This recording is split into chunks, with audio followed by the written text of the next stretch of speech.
Okay, welcome to Labor Voices. This is the third in a series of interviews with local labor people in the San Francisco Bay Area. Today our guest is Brother Dennis Kelly, the president of UESF Local 61. Why don't you think the labor movement seems relevant to so many quote-unquote middle-class people anymore? I think the labor movement's been extraordinarily successful in creating the middle class. And once that middle class was created, a lot of people took it for granted that this is the way it always was. So it's a failure to look historically at what people have had and where they've come from that keeps people from appreciating what the labor movement has done for them. When you look at the situations in San Francisco where there is labor density compared to the situations in many of the other communities around the country, you can see that labor makes a difference. And people need to look at that realistically and step up and participate. Who are our enemies? Who are the people who are against teachers and workers in general organizing and making their lives better? Well, it invariably comes down to, the old Clinton motto, you follow the money. And when workers organize and they take a fair share of the pie, that means that somebody else has had to give up their grander share of the pie. And that's where you find your enemies.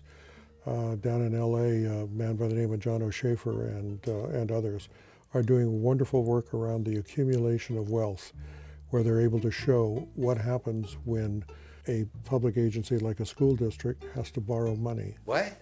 How can this be? Schools borrowing money from banks? Well, it's absolutely true.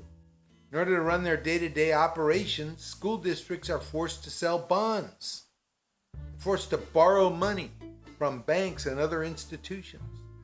And then they have to pay back the interest on those loans. And then they run out of money because the money available for the public schools has been steadily shrinking.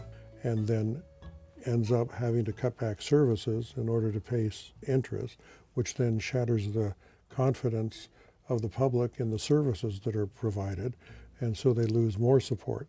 And at the moment you're involved in contract negotiations with the district. Any word about how that's going or letting us know what the issues are?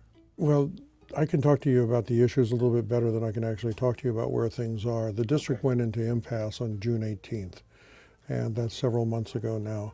And the mediator imposed a cone of silence, basically, on both sides. So he can't actually talk to you about quite where we are. We went in saying that over a 3-year contract, the teachers had to have a significant double-digit increase. 10 is not a significant double-digit.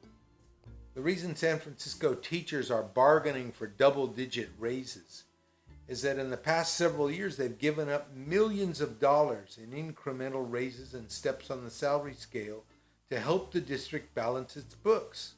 We looked at the surveys we got from teachers. We realized we had to address elementary prep time.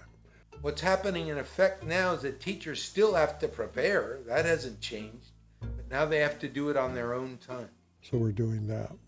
We actually have a TA that creates actually maternity-paternity leave. For the first time, we've actually had those items in the contract. In all the world, there are 6, count them, 6 industrialized countries that do not offer maternity leave for women workers. The United States is one, and the rest are 5 tiny Pacific Island nations. Well, through the union, I hope that people can stand up. I hope that they can stand up and they can take responsibility for the work that they do, and that they can express their work with children in the way that best suits their personality and also brings the children along. From the very beginning, when he became union president, he was, unlike some of his predecessors, a labor guy. He realized what a unified group of teachers, 6,000 strong, could do in the arena of civic politics.